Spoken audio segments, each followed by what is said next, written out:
প্রণাম, পরম পূজ্য পাদ শ্রী বরদত্তমী শতকোটি প্রণাম, পরম পূজ্য পাদ শ্রী আচার্য প্রণাম, নিমন্ত্রণ শতকোটি প্রণাম, পরম পূজ্য পাদ শ্রী চৌধুরী মাতৃ সম্মেলনে উপস্থিত সকলকে আমার আনন্দিত জয় গুরু। জয় গুরু। প্রথমেই আজকে মা ঘরে ছিল না, আমি নিজে থেকেই শাড়ি পরে এসেছি, উল্টাপাল্টা পরেছি বা খুব সুন্দর।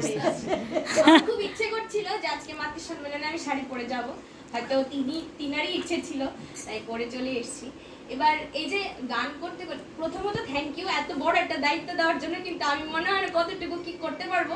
তোমরা না থাকলে কিছুই সম্ভব না, তোমরা না থাকলে কিছুই সম্ভব না। আর আমি তো নতুন, এই প্রথমই মাতৃ সম্মেলনে অ্যাটেন্ড করছি, আমি সব শিখবো তোমাদের থেকে জিনিসগুলো নেবো, কিভাবে কি করতে হয়, তারপরে না নেক্সট। আচ্ছা, গান করতে করতে ঠাকুরের একটা লাইন আমার খুব মনে গেঁথেছে, পথ হারিয়ে বিপদে চলেছে, শান্তি নাই তার জীবনে। একদম আমরা যারা ঠাকুরকে ধরে আছি, আমাদের জন্য আমাদের জীবনে, আমাদের ব্যক্তিগত জীবনে এরকম অনেক বাধা বিপত্তি রোজ আসে। আমরা যারা এখানে আছি সকলের জীবনে বাধা বিপত্তি আসে না? সবার জীবনে আসে।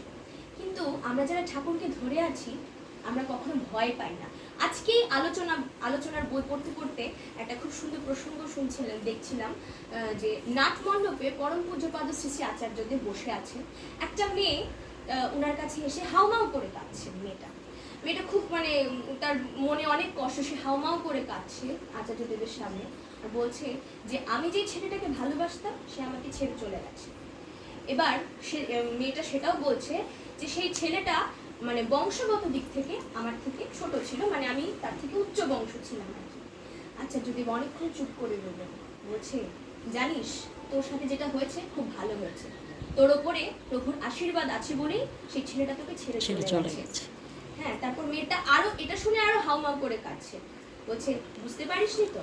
এবার আচার্যদেব তাকে ভিতরগত জিনিসটা, যে ঠাকুরের যে বিবাহ নীতি, সেটা তাকে বুঝিয়ে বললো। মেয়েটার বয়স আমার বয়সে, 23 বছর বয়স আমার বয়সে, সে তাকে বুঝিয়ে বললেন। তারপর আচার্যদেব বলছেন এবার বুঝতে পেরেছিস তো, এবার হাসবি।